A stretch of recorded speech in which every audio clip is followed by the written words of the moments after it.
What's up, guys? It's KB. Make sure you subscribe to the Underground Sports Philadelphia YouTube channel. Click the bell icon down below so you don't miss a single video from us. And thanks for tuning in to another video from Underground Sports Philadelphia. Now let's get into it. Philadelphia, baby, you're gonna love it. Best sports fans in the world.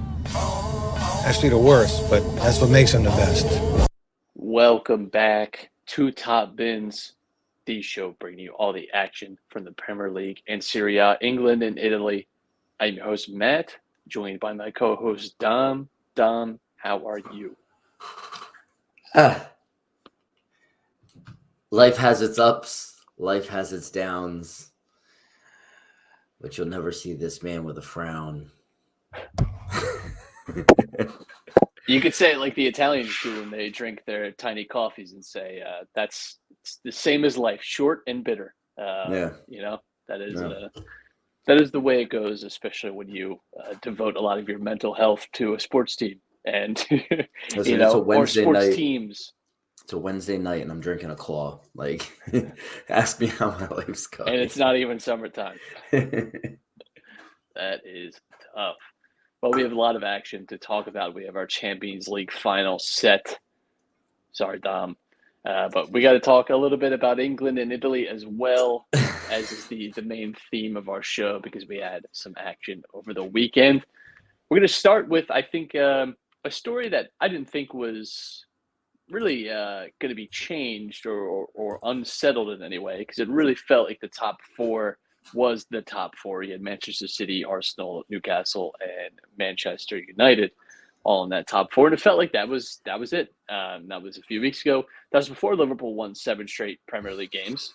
And they've been one of the best teams in the Premier League for the past 3 months now, and have made a late push for the Champions League.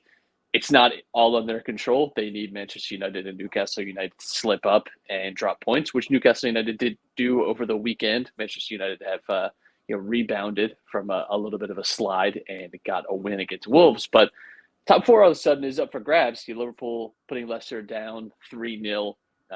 Really felt like in that game, for talking about the relegation fight, Leicester did not look up for it in any way. You've seen some of these other these teams facing relegation really feel like they're aware of that, and the players, the fans, really into sort of preserving their life. You've seen that with Everton at some of their home games. You saw it with Leeds against Newcastle, fighting their way back in the game.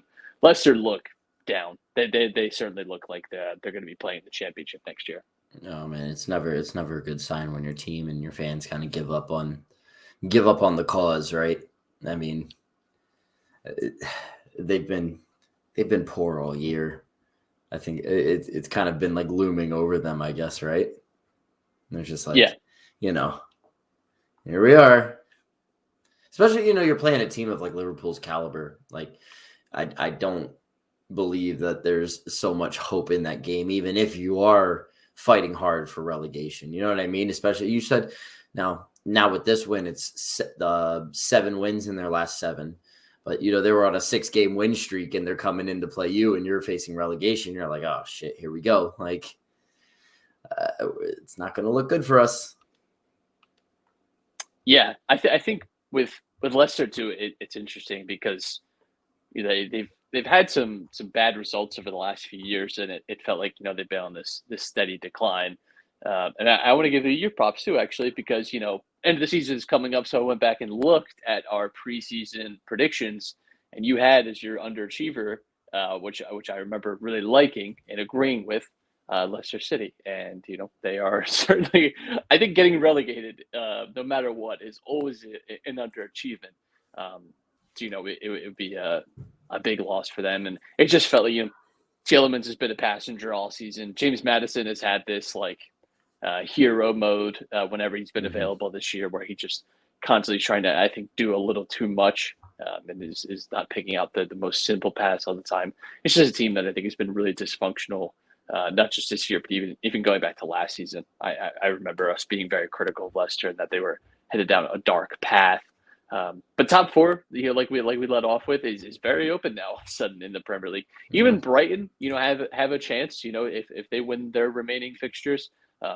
They could obviously, have a big impact. They have Newcastle still to play tomorrow, or if you're listening to this on Thursday, today, maybe that game has already passed and you already know exactly how that game's going to turn out. But Brighton could have a chance here to actually sort of find their way into the Champions League. Even it's an outside chance, but I also thought Liverpool potentially being back is an outside chance. It still is. Like I said, Manchester United and Newcastle both have fixtures that you would assume that they could take care of business in. Manchester United still have Bournemouth, Chelsea, and Fulham to play. I think two of those, especially being at home for Manchester United, having Chelsea and Fulham at home, gives them a good opportunity. They've been very good at Old Trafford this season. And Newcastle have Brighton, Leicester, and Chelsea remaining. Not the easiest schedule, but we already talked about how Leicester look down and out. You expect that they should be able to put them away. Nothing would make me happier than to see Manchester United bottle this top four. It could be. We've spoken all year about like their ups and their downs and how we hate listening to United fans saying that they're back and this and that and oh man, I would just laugh. But I can't laugh too much because my club may be playing in the same competition they are. So I would love to see it though. It would be very weird to see Liverpool in Europa League anyway. For me, I've become accustomed to seeing their Champions League appearances time after time after time. You're talking about one of the most successful clubs for the competition. I mean, they kind of deserve to be there, Yeah, I mean, funnily enough, that was, I think, Klopp's first big moments with Liverpool was getting to the Europa League final, which was stolen from us, by the way, against Sevilla. One of the most – it just doesn't get talked about enough. We should have had 3 penalties in the first half for handballs. Whenever someone says that VAR is stupid and people complain about VAR and how they need to get rid of it, my blood boils because I remember that game and how differently that could have been because we would have had Champions League football the following season and just our trajectory would have been so different. I digress. For Manchester United, there's a potential to be a disaster final month of the season if they do fall out of top 4. Manchester City are in a Champions League final. They're going to win the Premier League. And all that is standing between, a Manchester City treble is Manchester United in the FA Cup final, have an opportunity to snuff the flame before it even – but I tell you what, they lose that FA Cup final. The following weekend is the Champions League final now against Inter. Brother, I mean, come on. Manchester United fans have been unrelentless in reminding everyone that they're the only English treble winners. And listen, and then on top of that, not only do you lose it to by the way, the team that they have rooted for the last few years because they've been going head to head with Liverpool. So they've been feeding this beast over the last 3-4 seasons because they're the only team being competitive with Liverpool. And now it is going to come back tenfold on top of them. And they have the possibility of losing their Champions League spot to Liverpool. I'm not going to say that would make me happy, but it would make me incredibly happy.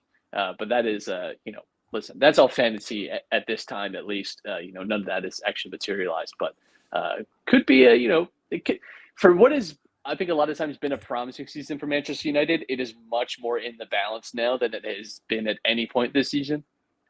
We were not big believers in them being title challengers when everyone else was talking about them being title challengers because I think we rightly assessed that they had a lot of games to play. They've been playing every 3 or 4 days since October, I think. They've just not had rest. They had some bad injuries and some suspensions at times, and they just didn't have the depth. Not a lot of teams do have the depth to compete on that many fronts. You can see that it's just worn them down over the course of the year. So that's part of the reason for them sort of, I think, falling off. But I think there's still some things to be positive about for Manchester United. But I tell you, if the scenario I just laid out is the scenario you get, I think United fans are going to have a really tough summer. And by the way, the ownership of their club is still very much in question. It could still be the Glazers in charge. And, I don't think Manchester United fans would be particularly happy with that situation remaining the same as it is. Yeah. Shall we look at the other end of the table? Because, Dom, I think Nottingham Forest, I'm not going to call it, officially, but they get a draw against Chelsea. They sit at 34 points, 18th in the Premier League is Leeds with 31. They're 3 points clear. They don't have a great goal differential. In fact, of all the non-Southampton relegation teams, They have the worst goal differential, which could be, crucial. This could come down to that. Having good goal differential at this point of the season is like having an extra point because that is a tiebreaker in the Premier League, of course. But they get a good draw against Chelsea. They might actually even feel a little frustrated that they didn't get all 3 points in this game. But it does feel like Nottingham Forest, they've hit a decent enough, kind of run of form at the right time of year. They haven't quite had a Bournemouth pull away where Bournemouth, won 3 out of the last 6 and just find a way to get those 3 points and find themselves to safety. But it does feel like maybe Nottingham Forest are on the outside looking in terms of relegation. It doesn't help that they have Arsenal next in the league as well. Any type of ground that could be gained if Leeds could, steal some points off of West Ham, could make their lives a little tough. It's starting to heat up. I mean, Everton play Wolves, which is a winnable game. They're both not in the best of form. That could easily be a draw.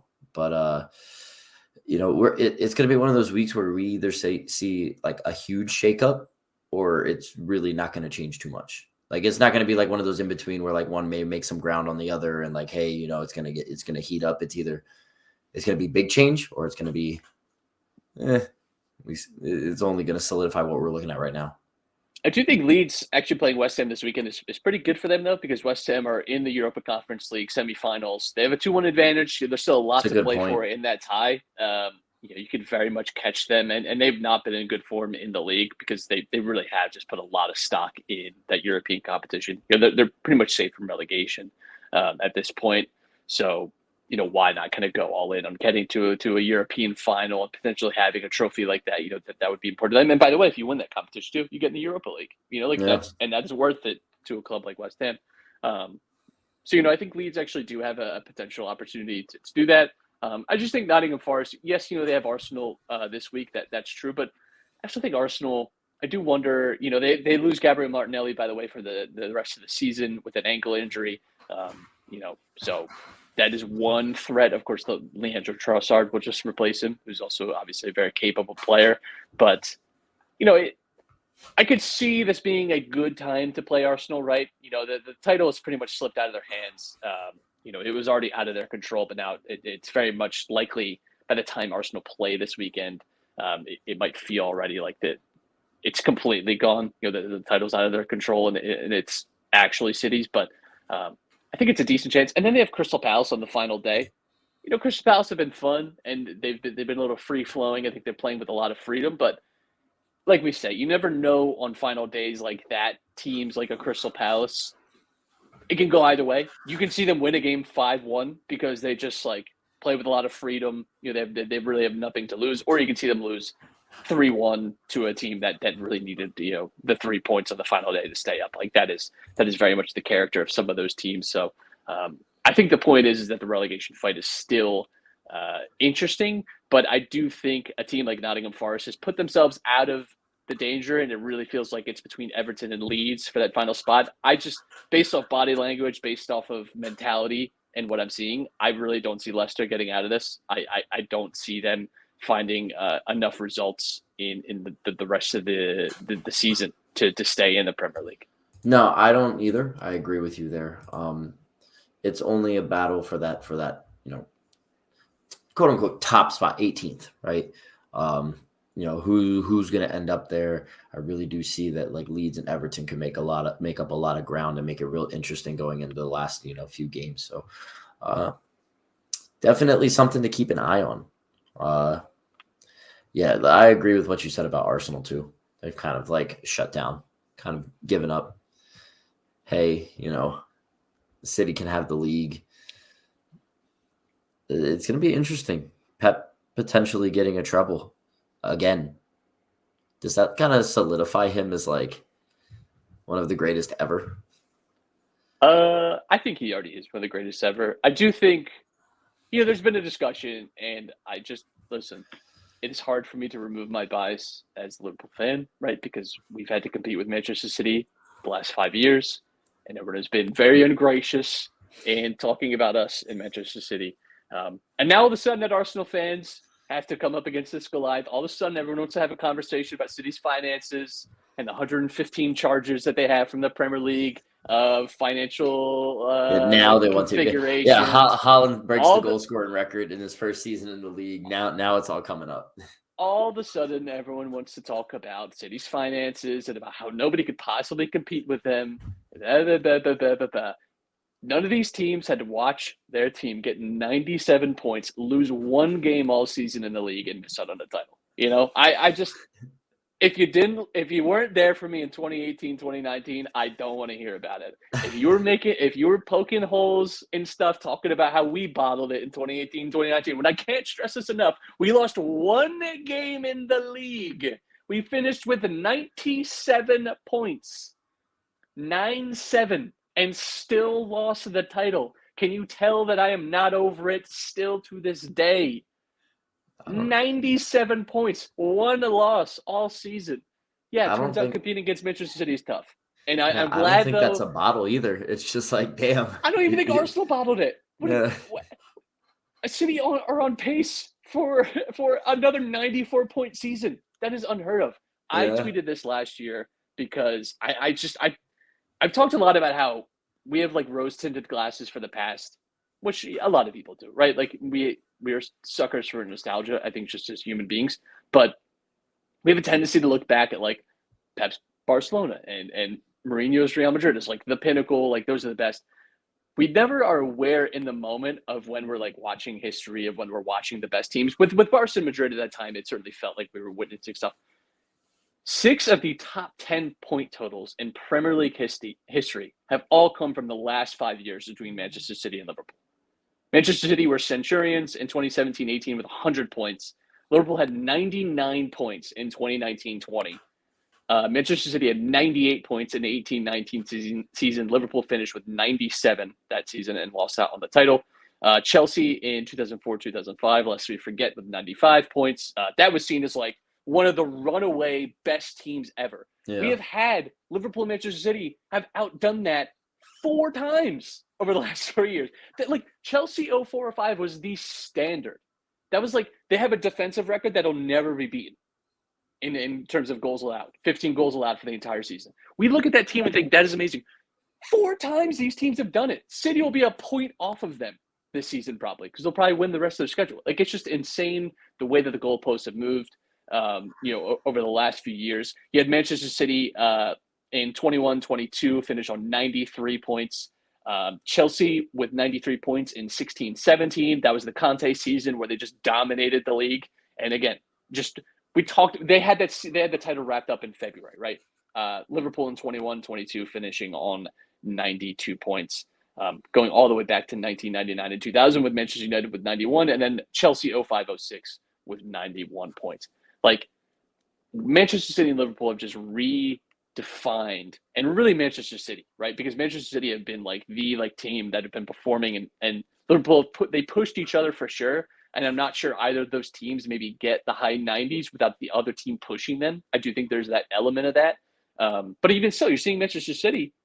They're not being pushed in the same way. It's not going to go down to the final day like that has the last few years, yet they're still going to hit 94. It's insane. You know, there's been a lot of discourse about Arsenal bottling it. I don't agree with that. It's fun to like poke banter, but 94 points is an insane point total to get. Yeah.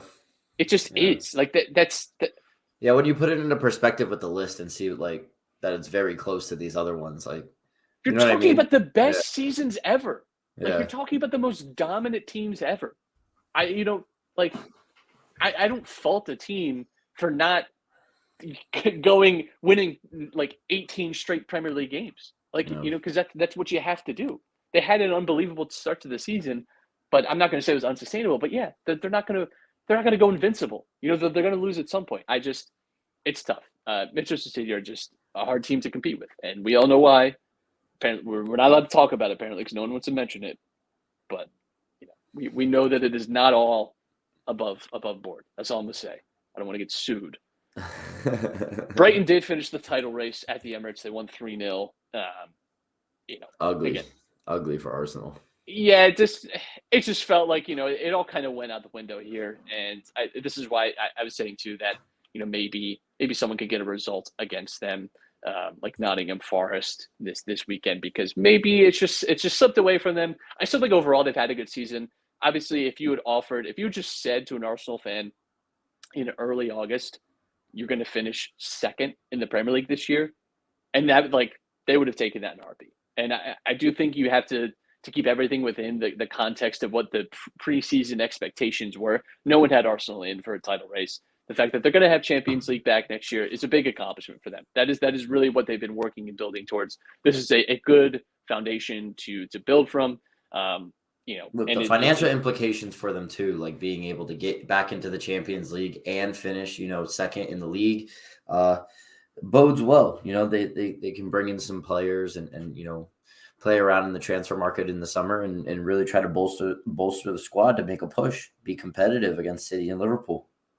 Yeah, I'm curious on the other side of this too, what Brighton do, because again, they're going to be in Europe in some aspect next season. It's just whether or not it could be Champions League. That would be amazing if Brighton find their way to the Champions League. Seems like most likely going to be in the Europa League next year, which is, a good competition for them. You saw the way that they played against Arsenal, the way they played against a lot of teams this year. This is a very good team. I listened to a very interesting interview with Roberto De Zerbi, where he was talking about kind of his philosophy and how much he's enjoying working with the team. And he also has an understanding this team has a lot of areas to improve, that this transfer market is going to be really important for them. They're going to have to make some big signings. They're also in line to lose a few key players, right? You've heard a lot about McAllister leaving. Moises Caicedo was almost gone already in January. It seems like he could be moving on. They have some deal apparently with James Milner. That's an interesting kind of addition, at least in terms of experience, and gives you that kind of veteran mindset. Not much of an impact player at this point, but still an interesting signing nonetheless. I'm very curious to see who it is they bring in, because they're going to have to make some key signings. If they do want to, and Brighton do seem like the type of team that will take Europe seriously. Sometimes you see these mid-table teams and it's going a little tough for them. They're like 13th in January, and it feels like they prioritize the league a little bit more, finding themselves in a bad spot and maybe don't focus on Europe. Doesn't feel like Brighton will be one of those teams. I feel like they'll treat this very seriously. I think they could be a real threat in Europe next season, because the way they play is wonderful, and I think can give teams a lot of problems across the entire continent. It's that little Serie A flair. Who expected the manager from Sassuolo to come to the Premier League and just kind of really change the course of a team that was like kind of mid-table. People were kind of like thinking like, hey, is this the best that they're going to be? They're becoming really competitive. I'm a big fan of Mitoma. Electric down that left side for them. So, I mean, I would love to see a team like that in the Champions League too. See, what they could do. Be one of those dark horse teams that everybody kind of like roots for. Yeah, absolutely. It adds parity to the Premier League as well. You talk Premier League, you're always talking, City, Arsenal, United, Liverpool. Tottenham's kind of fallen, by the wayside. Newcastle is kind of one of those new players that's adding parity to the league. In the past few years, you've had teams like West Ham add parity. Chelsea's normally up there, but like now Brighton is in the mix.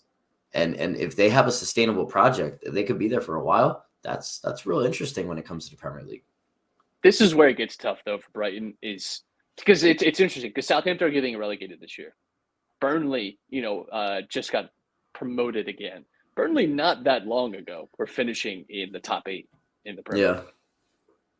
It is all about sustaining the success, and that is very hard to do. I'm not saying Brighton can't do it. I don't want to be doom and gloom, but we do see these stories every 4 or 5 seasons across all of Europe. This isn't even a Premier League exclusive thing. See these teams that make smart, good bets that pay off for them, with players, and they get the right system, they get the right manager, and it goes very smoothly for like 3 or 4 seasons. But it is like a treadmill that is constantly moving up in speed. It is one thing to be, if you've ever been on a treadmill and you're at like a 6 incline and you're going to 3.5 miles per hour, to do that at 5 miles per hour. You're like at a certain point, it gets very hard to keep up. Yeah. And I think that the level of difficulty goes up each time too, because Brighton are not going to be able to hold on to their best players. You're already going to see that this summer. That is where the challenge comes in, is continuing to identify those targets, and they have to work. you can find good players that make a lot of sense. They have to work and they have to develop right, and you have to get a little lucky, that they don't get injured, that the system works just right, that your manager doesn't leave. I mean, Graham Potter left this team when they were in fourth earlier this season, and De Zerbi came in and was still able to give them the same kind of results. They were still able to be a team that's going to finish in Europe. So I'm really curious to see the summer for them and what that looks like. I just want to mention too, Coventry versus Luton Town in the championship playoff on May 27th. I've been watching the championship playoffs, and we haven't had either of these teams in the Premier League for over 20 years. A little bit similar to last year, where it's like Nottingham Forest hadn't been back in the league, and kind of I think everyone a little bit wanted to see them back, unless you're a Leicester fan. So it is cool to see those two. Luton also have a really interesting story because they played a very tiny stadium that is, if you've seen the pictures online, that is just I don't want to say a hole in the wall, but when people say like a hole in the wall, you should talk about a bar or a restaurant. They have a stadium that is a hole in the wall, and I think that's really fascinating. But both these teams too, we're in League Two within the last 5-6 years and are now rising to the top of the championship, and potentially one of them will be in the Premier League. Fascinating story. I can't wait to see that play out. I'm looking forward to either of those teams being back in the Premier League. It's going to be a lot of fun. Before we move on to Serie A, I'll stay in England. Two kind of big news stories, coming out of the Premier League. Number one, Liverpool is looking to make an overhaul with their midfield. 4 players are leaving the club this summer when their contracts run out. You mentioned one, in James Milner. Roberto Firmino is another one. The Ox is out, and Naby Keita, who's had a kind of tumultuous time in Liverpool, dealing with a lot of nagging injuries and stuff like that. So it's a tough one, man. How are you feeling about it? Roberto Firmino is one of my favorite players ever, and I'm going to miss him dearly. He had a great run last year too, where he was just scoring off the bench and just gives me some of my best memories. Just a fun character, a guy that I really am going to miss, and a very unique player. So I'm looking forward to him getting a good send off. James Milner too, joined from City, had already had an insane and impressive career, and just continued that, and a great leader. Oxen, Keita, Keita we had a lot riding on. He's like one of our first really big signings under Klopp. Like we had to wait a whole year. We bought him, and then he was loaned back to Leipzig for that whole season. So we kind of had to wait and anticipate, and he looked so good in the Bundesliga, and it's just never translated. And Oxen's been a good squad player. I always felt bad that it just felt like every time he got a good run of form, he had a bad injury. He had that really catastrophic knee injury against Roma in the Champions League run in 17-18, and just never quite looked the same. He had a few moments here and there, but he gave us some big ones, especially against City. He had some big goals, so I will always remember him for that. And it just seems like a good guy too. Seems like a good personality. So I have no ill will towards any of them. Some of them I love more than others. No one ever replaced my baby Bobby, but I have fond memories too of watching him destroy Arsenal. In fact, I remember us recording an episode of Underground Sports one time, watching the Liverpool-Arsenal game together. And Arsenal went 1-0 up, and you were kind of giving me a little bit in. I think Roberto Firmino, that was the game where he sat like the entire Arsenal defense down and scored a goal, and that's a nice thing. He always had a habit of popping up in the right. It's in the archives. It is in the archives somewhere. Second piece of info. It's happened to me a couple times here on the podcast. I've given some advice if you're into the sports betting, where it hasn't gone as well as I thought, and I've ended up in jail because anybody who took my advice probably wants me there. But on the same topic, Ivan Toney handed an 8-month ban from all football by the FA, which is that's incredible. Just misses basically all of next season as well. It's not looking good for the Brentford striker. Yeah, he won't be back until January of 2024. Also can't train with the team. So it's all football. It is all football related activities. So listen. He had like over 200 accounts of betting. Personally, It's crazy. I don't know because we've even had this problem here in the NFL now. You had Calvin Ridley suspended for a whole year in the NFL for betting on games. You had that with a few like Lions players are being suspended. Listen, I understand why you want to like not have players betting on games. I get that, but it does strike me as a little bit hypocritical when you consider how much betting advertisements there are, not just in the Premier League, but in all sports now, especially again here in America. It's become legalized in the last few years. You cannot watch a sporting event. You can't watch anything without getting a sports ad, a betting ad, and it comes with all these qualifiers. You got a problem, call 1-800-GAMBLER, Hope NY, whatever, and it's just, I don't know what to do with my feelings. I don't know how to articulate it strong enough. But at the end of the day, you know the rules. It's a dumb thing to get suspended 8 months for, and I think it's just ultimately not worth it. And it's funny. I read some people talking about that the length of the ban was unfair, but in 2017, Joey Barton was suspended for match betting for 13 months, or sorry, 18 months.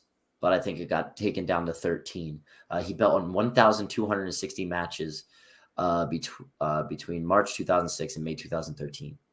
So Ivan Toney, pretty lengthy ban, but not the longest ban for match betting. There was let's see, Eric Cantona was handed an 8-month ban, but that was because of his drop kick against Crystal Palace. Rio Ferdinand was given 8 months as well when he found, missing a drug test. Yeah, yes, he did. Everybody loves to forget that about old Rio's history, pal. Because Rio has been talking crazy. Because talking about Arsenal, about how like in my day, and I even saw like Ole talking about this with like in regards to Manchester United players. Like, brother, you were coaching there last year. Like, I don't know that you get to say that they have like that they're snowflakes when you were literally there. Like 13 months ago, you were in charge of these people. Like, very Roy Keane of him. But Rio was like talking about the Arsenal players and like how the mentality is weak. It's whatever. It's like, brother, they're gonna finish. Let's just say they get 4 points. They're gonna finish with 85 points. That would have been enough to beat half of your titles. So let's chill out. And then let's just recognize you played in an era where like the top scorer in the Premier League was scoring like 17 goals, and we have like it's a different era. Okay, we don't got to go crazy here. And you mentioned the early 2000s to mid 2000s Chelsea squads. Mark Bosnich failed a cocaine test and was suspended for 9 months. So there was who is that Finnish player that played in the Russian league? He not recently, this was in like the last 4 or 5 years, got suspended. Finnish? He was Finnish. Oh man, he played for, I want to say CSKA Moskva. Finnish? Yeah, he's from Finland. I as soon as I know it's like Elk something. I'm gonna look. Elkison? Roman Aremenko. 2-year ban for cocaine use. 2 years. 2 years. That's nuts. 2 years, and then it's not worth it. That's what all this is to say. Yes, guys, drugs are bad. Drugs are bad. Don't be sports gambling if it's in your contract that you will get suspended if you gamble. Yeah. Just it ain't worth it. Let's go to Italy. Speaking of controversy and drug use and gambling, the land of vices. Whew. Yeah, anybody who ever plays out there. I was watching a Michael Richards. He was on like a podcast. They were kind of interviewing him, and he was like, "Hey, man, like as fun as it is to play in like the most competitive league in the world, like the best thing about Italy is the lifestyle." It's like you leave training, and in an hour you got a wine in your hand, and a cigar in the other type deal. Like that is the way Michael Richards lived his very short career. Shout out to him. The story from this weekend and really the past few weeks, and now as we move into the Champions Finals, is Inter have found their form. I know this is a difficult subject for you to talk about, Dom, but it is important to mention. They've really found their goal scoring form. Really, Romelu Lukaku as well has looked like he's back in shape and has found the goals. He had a beautiful goal over the weekend. He's got 5 goals and 4 assists in the league since April. They win over Sassuolo. It's not, confirmed that they have Champions League spots, right? Because there's still a little bit to go, but it does feel like it's not mathematic, but it feels like they're going to be in the Champions League again next season, which is important for them. They have a 5-point lead over Milan. I don't necessarily see that being toppled, although they do play Napoli this weekend. That is always a bit of a challenge, even though both those teams, I think, their minds are elsewhere. Napoli already on the beach a little bit. They got beat by Monza this weekend. Doesn't really feel like they don't have a lot of incentive to really go all out yet. And Inter, I think will be just still reeling from finding their way to a Champions League final. But they're finding their form at the right time of year, and I think that's a scary proposition. You'll have to continue that, and listen, if they want to win a Champions League final, they're going to have to play very, very well. But it's credit to Inzaghi, because he kind of steered away from his all-out pressing, you got to run and you got to run for 90 minutes type deal, style of play, and they've become more compact, more methodical, slower with their advancement down the field, but really building up good play and getting good quality chances, and it fits their strikers a lot more. Even it allows Lautaro to come off the bench and offer that pace later in the game. Guys like Lukaku and Dzeko can really flourish in this type of play style. I just hate seeing them hit their stride this late in the season, man. They're playing well. And by the way, next week they'll have the Coppa Italia final against Fiorentina. Fiorentina have dipped off a little bit. They were on a really hot streak a few weeks ago. They've cooled off, and it feels like maybe that could even be a chance for Inter to really talk about building some momentum as you go to the end of the season and start working towards a Champions League final against Manchester City. That is a huge opportunity for them, yep. And be 2 years running that they won the Coppa Italia. That's no small feat. And we talked about how they've had such a strange season, and how them and Fiorentina both have had a strange season, yet could be really, really impressive for them. Although Inter have really turned it on and found themselves back in the Champions League spots, it felt like for a few weeks. In fact, Allegri was talking to the fans, telling them to shut up and that they'll be finishing 6th. And since then, they've won every game in the league. So shout out. If you want to get mad at anyone, get mad at Max Allegri. It is his fault. And that just goes for everything. Everything in Italy, everything in Italian soccer. No, just blame him. Just blame Allegri, and maybe in some way you're right. Maybe that's the way to look at it. But it is a tale of 2 Milans, because as one Milan team has risen, another has fallen. Milan have been in really some rough form over the last few months, forget weeks.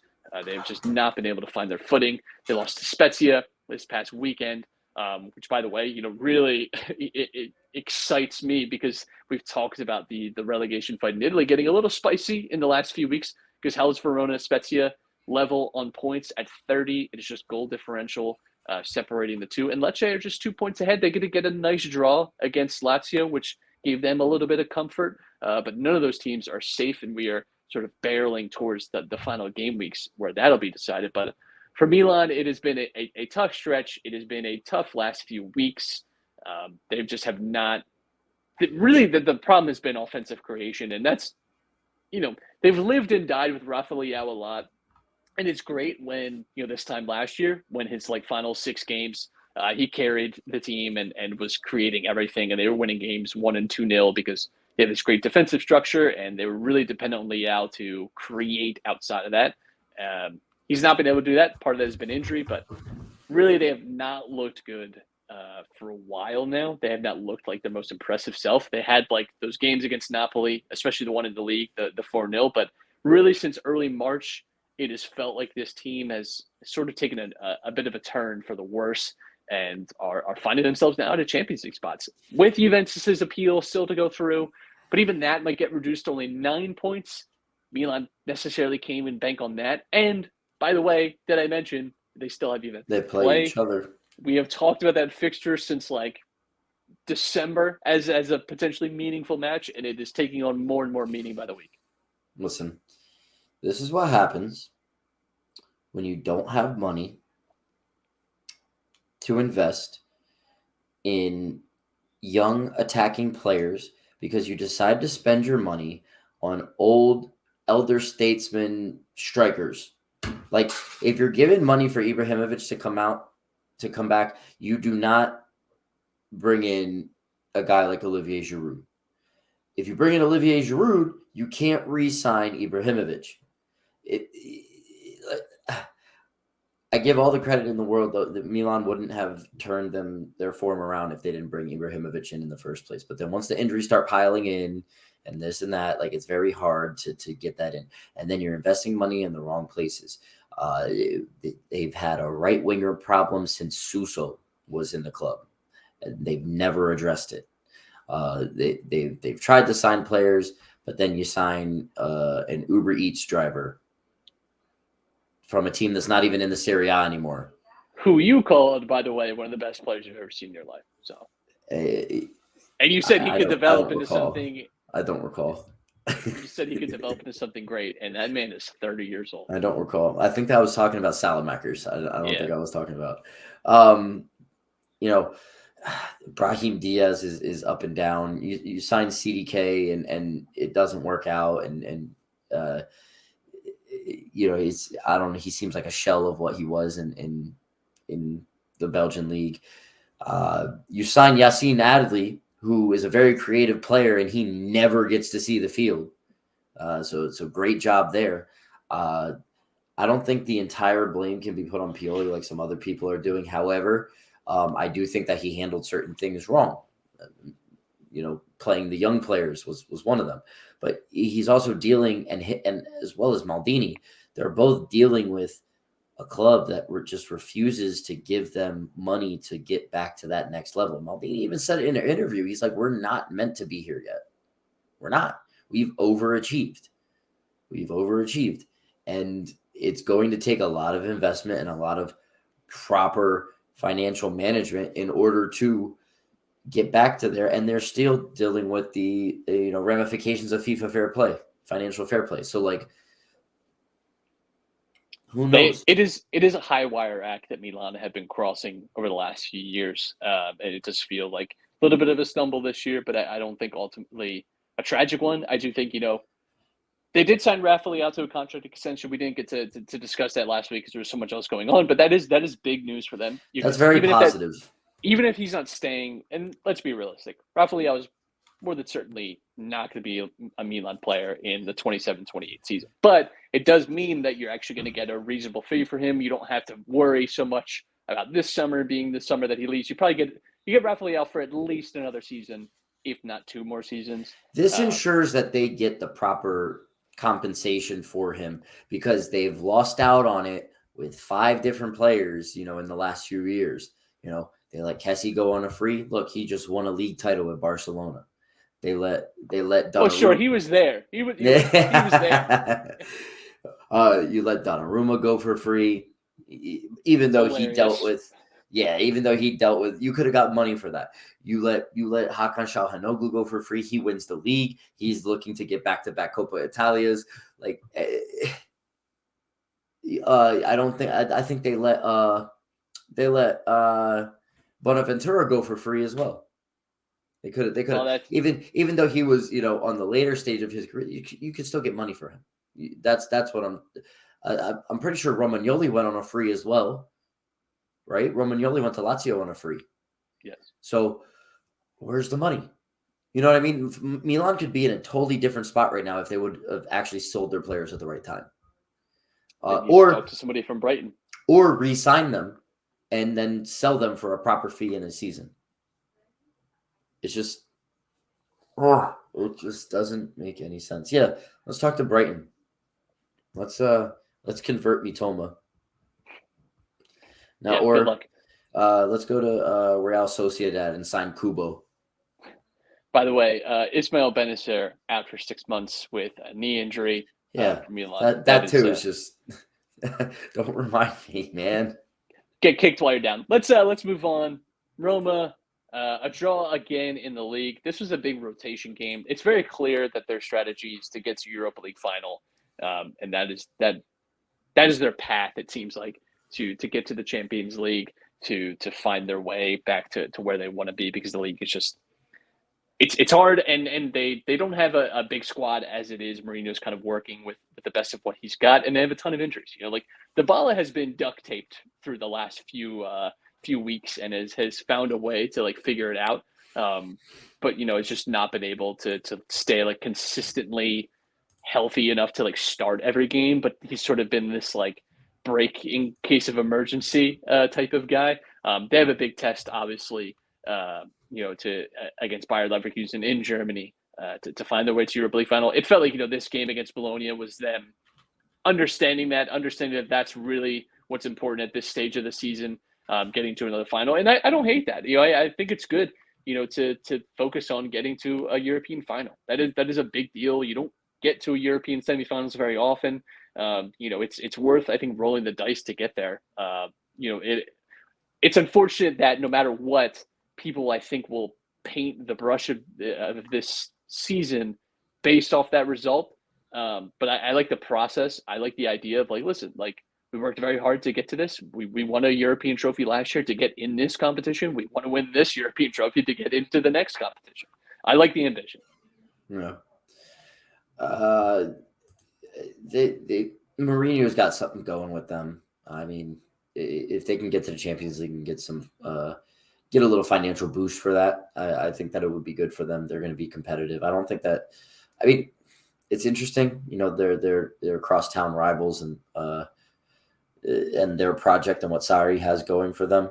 I think that Mourinho's on the precipice of having a team that's continuously top four.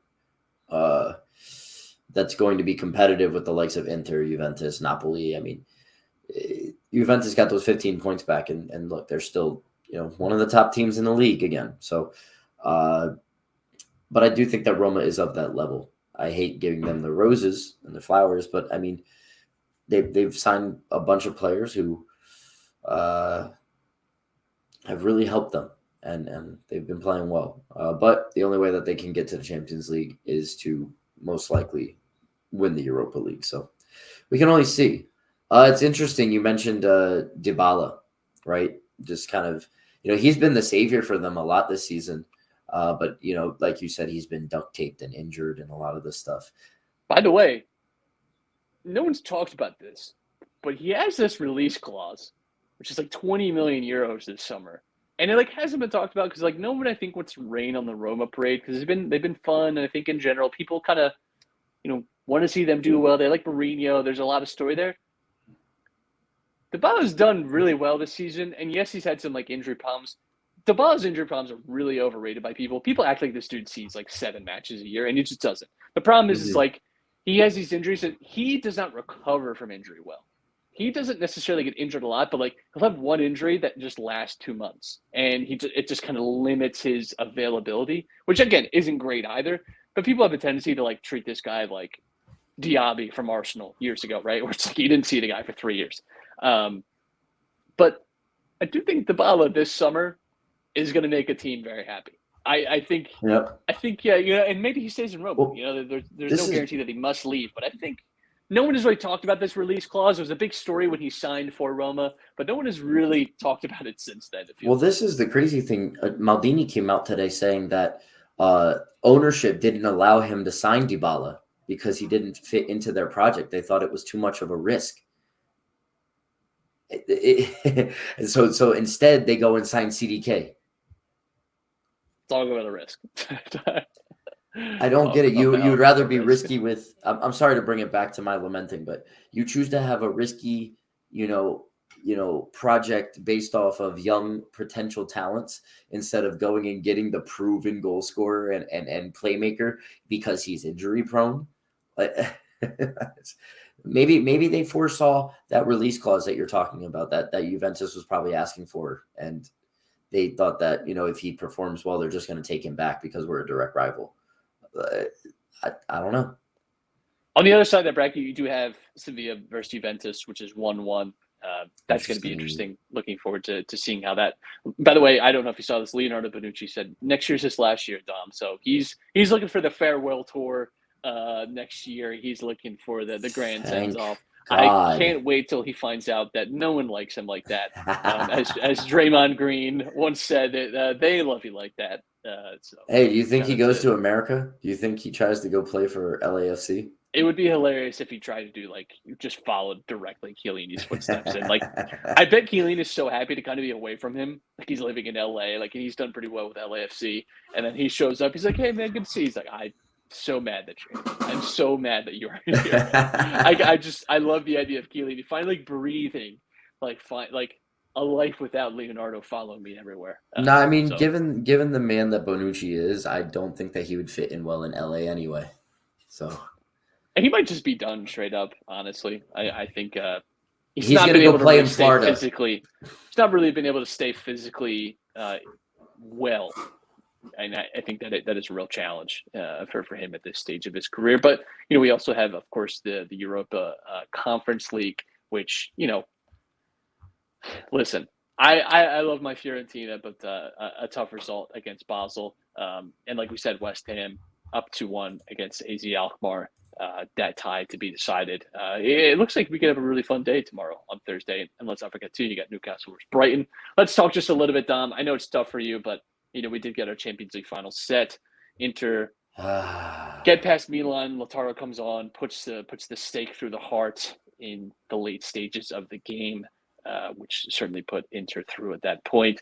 And City, a total domination mode today over Real Madrid. Did not see that one coming. I wouldn't. And Haaland didn't even score. Haaland did not even score. It was the old man Bernardo Silva, very involved in the goals. Just an embarrassment of riches that they have, and then they get Julian Alvarez off the bench to really top it off. But they really pushed Real Madrid out of the way. I thought when they left the Bernabeu at 1-1, I did think that was a big advantage for City going home with that kind of advantage, and they really showed it today. They seem like a team that are on a mission, and they seem like they're clicking in a way that we just haven't seen before. We haven't seen them really dominate in Europe like this, and it does feel like Inter face a very tough task. But I've said this about Inter all season. There's one thing I've been consistent on, is that Inter can beat anyone on their day, and it's why I still, even in December, was like, they could win a title. They could be in, because just when they beat Napoli, when Napoli were really imperious, and it felt like Inter are capable of that. They're capable of beating teams, any team on their day. They're capable of doing it. That game is in 3 weeks. Is it conceivable that they're all still in good form? That Lukaku's looking well, Lautaro's looking bright off the bench, that Simone Inzaghi just makes the most disgusting catenaccio that you've ever seen in your life? It's possible. It is possible. That's for sure. But it does feel like City are obviously going to be favorites in that final. But it does feel like this is a real opportunity. The catenaccio is going to start from minute 5. Inter's going to try to press once, and Haaland's going to get him behind, but he's not going to score.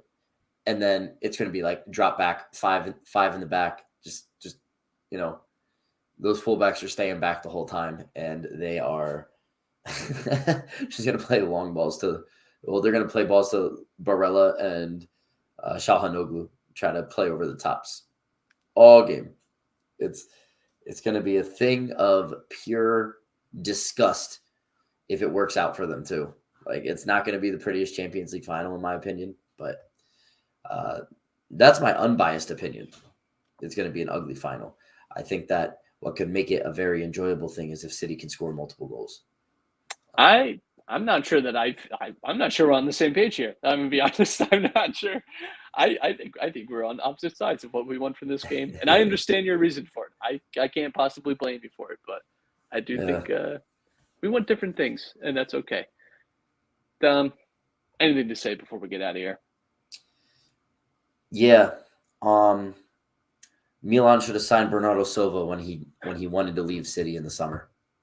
Well, it's still possible that he could leave. Apparently, PSG are in for Bernardo Silva. Well, yeah, after this season, now it's just not looking good, bruv. It's not. We don't have the facilities for that big man. Whatever you want to say, it's this. Listen, Evan Indika, Kolomuani, Dybala, Bernardo Silva. Renato Sanchez. The wish list as it's Oh going my God. along is getting more and more unrealistic. That's not even a wish list. That's people who were wanting to sign for Milan and could not do it. It's just I don't know that Bernardo Silva wanted to sign for Milan. If he was going to leave, it was going to go for Barcelona, and Barcelona did not have the money to buy him. And that's ultimately a sliding doors moment too, because he had a great run of form that first half of the season, and maybe they don't win the title if Bernardo Silva had left that summer. Who knows? Yep. So, but beggars can't be choosers. Kyle is asking about the possibility of a Champions League final watch along. I believe I will be away that weekend, but we could maybe figure something out. But I believe I am away that weekend. But when is the final? See. June 10th, my friend. June 10th. Hopefully I'm not working. We got the FA Cup final June 3rd. Maybe that'll be the watch along. Yeah. Who knows? Maybe I'm not working. If I am working, then I'm gonna make sure that it's on both TVs at the brewery. Perhaps a Roma versus Juventus Europa League final is a watch along candidate. We'll see. No matter what, we're going to keep it locked and loaded. We'll be back next week to probably celebrate the Manchester City Premier League title officially. I just hope both teams have fun. Yeah. Europa League finals the 31st of May, by the way. Oh. And I'm going to look up the Conference League final as well. The Conference League final is – why is this so hard to find?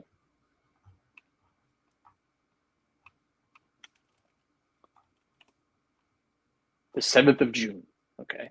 So we get the Europa League final before we get the Europa Conference League final. Feels like those things should maybe be reversed. I'm not sure why that is the way that it is, but hey, who am I to judge? What do I know? I know absolutely nothing.